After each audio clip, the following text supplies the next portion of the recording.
Ramai orang nak pergi haji dalam keadaan selesa, tenang dan semua berjalan dengan lancar.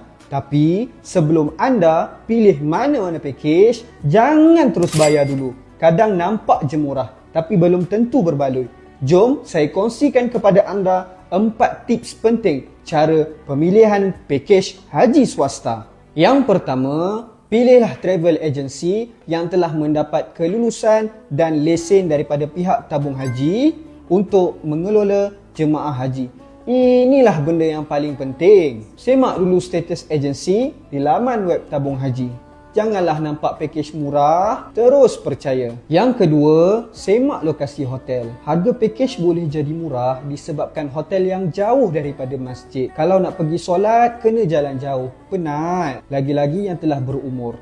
Jadi kalau boleh, pilihlah yang dekat, lebih tenang dan selesa. Yang ketiga, pastikan ada bimbingan penuh. Mutawif, kursus prahaji, taklimat, semua ni penting. Sebab haji ni bukan sekadar urusan perjalanan, tapi ibadah yang perlukan panduan.